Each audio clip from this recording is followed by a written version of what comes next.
Hey guys, what's up? Just answering today a couple questions. I figured I'd get some out of the way. Um, One question I always get asked are what are my favorite Zelda games? Now, this list or whatever I name off here obviously is going to exclude anything that I haven't played. For instance, I haven't played Twilight Princess. Never got to that Skyward Sword. I've never played. Zelda, that Seasons, something that's on Game Boy Advance. I haven't played those yet. Phantom Hourglass I've not played. Stuff like that. So I'll try to keep in mind everything I have not played. I'm playing Spirit Tracks right now. So I'll let you know what I think of that. I think I got enough for the game. About halfway into it, I think, to give an honest opinion. But I have to say that one of my favorite ones, another one I haven't played, I'll just name it right now, is Majora's Mask. I always hear how Majora's Mask is so great, and I know it's pretty bad I haven't played it yet. It was supposed to be next on the list, but I got Spirit Tracks was given to me, so I went ahead and nipped that in the butt, which is why I'm playing it, and I've been playing my handheld lately, my 3DS, so I went ahead and played it on that. That's the only reason I'm playing Spirit Tracks. Spirit Tracks, that's a game that's okay. I can see where people get annoyed. I'm starting to get to the point in the game where I've heard a lot of bad things about it, and when I first started out, it started out really good. If you guys don't know, it's on the DS. So I'm playing it on my 3DS, backwards compatible, and you have to use the stylus with everything. You literally don't even use the other buttons all around. You only use the stylus.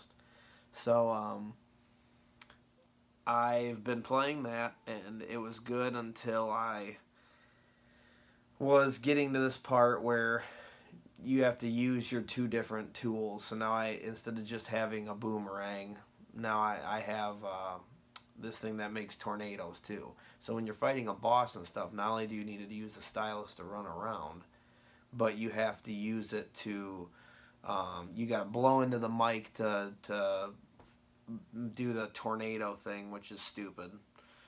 When you're trying to freaking play, that's one thing with Nintendo I can't stand, is sometimes them trying to use the instruments for their system too much. Like, for instance, if you're playing, I'm sure, Twilight Princess or Skyward Sword, you probably gotta freaking throw the Wiimote everywhere, and it's really stupid. I just don't like that. Give me the fucking controller, let me play the game.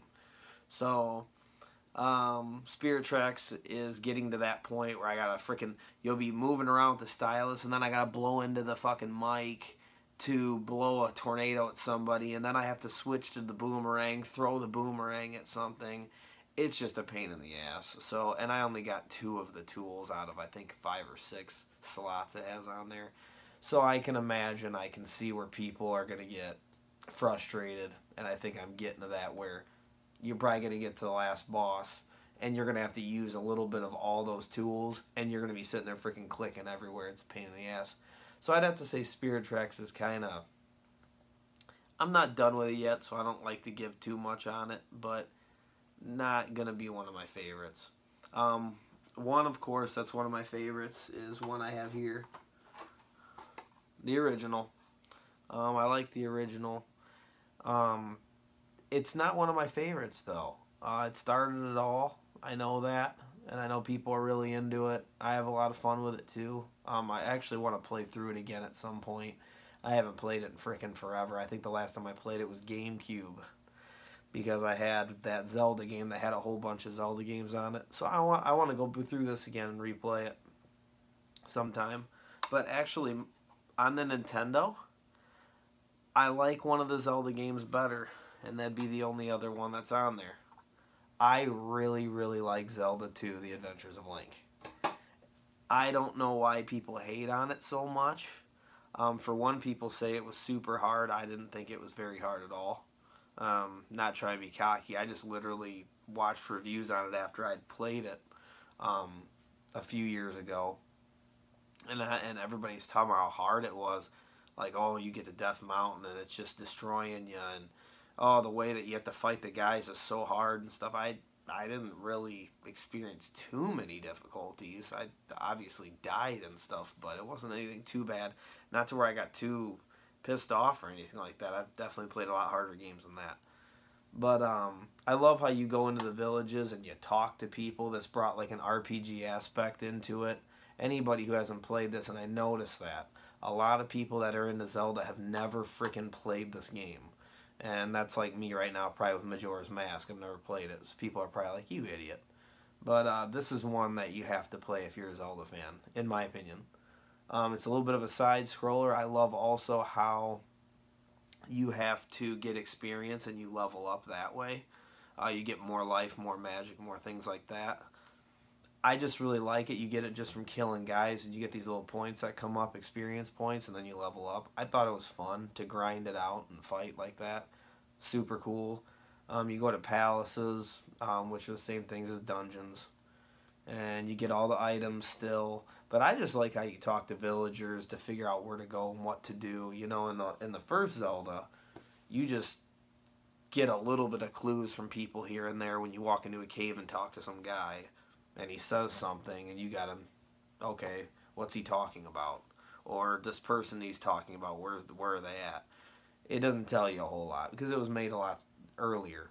So this one I thought they got it right. I think it was really cool, and I don't know. I really enjoyed it. If you're a Zelda fan and you didn't play this, that's crazy. You gotta play this. Another one I really like, of course, is Zelda Ocarina of Time. And for a person like myself who doesn't care for the N64 a whole lot, not one of my favorite systems, I can't stand the controller, just never got into it.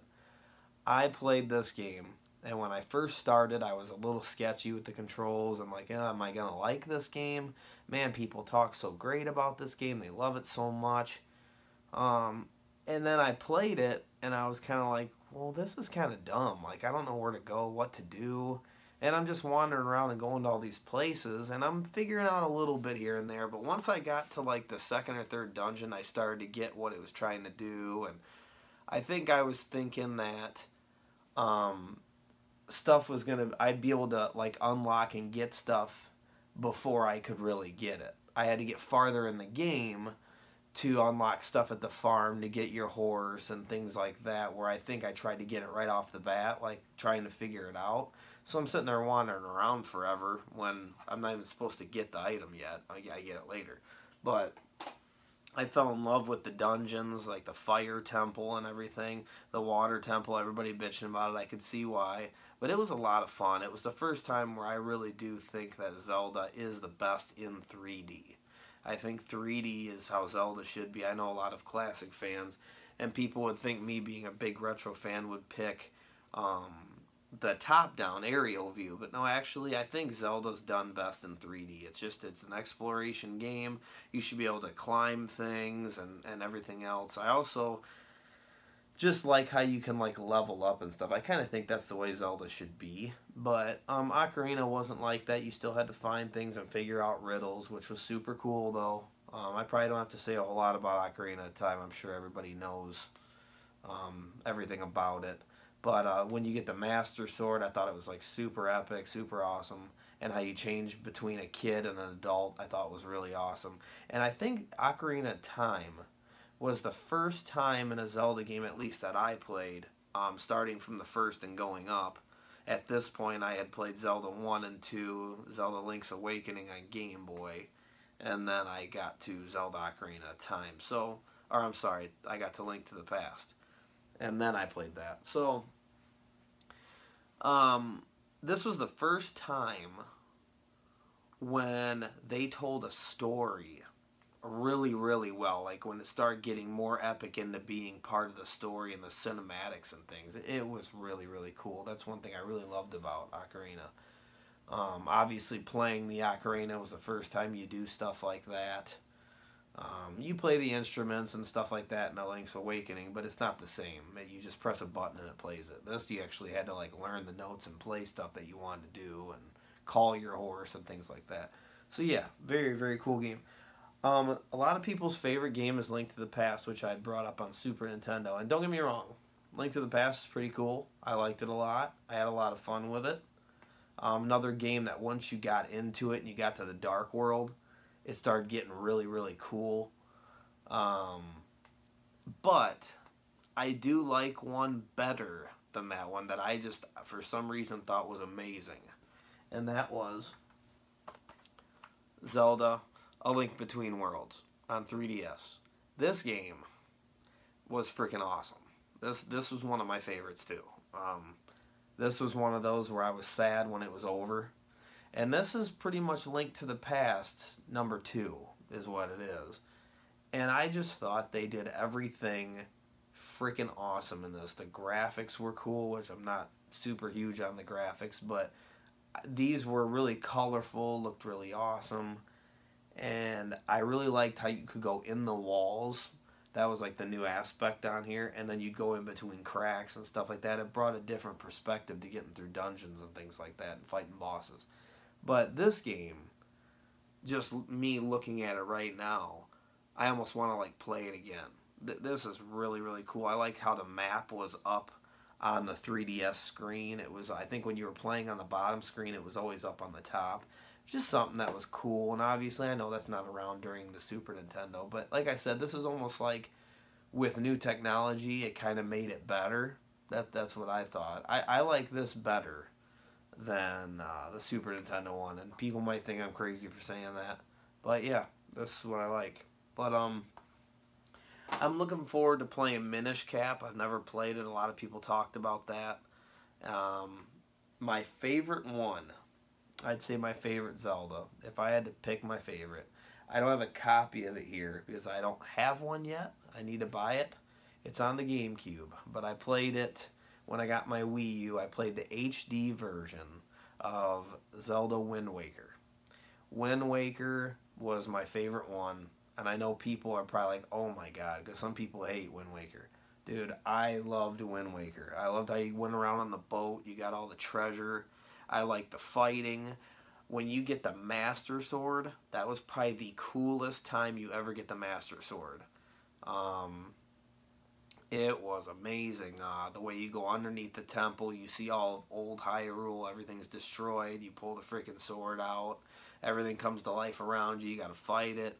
It was badass. The graphics were amazing. I'm actually a huge fan of the Toon Link and those cell graphics. I actually love it. I think it looks really, really cool. I loved how colorful it was. There wasn't a whole lot I hated about freaking Wind Waker.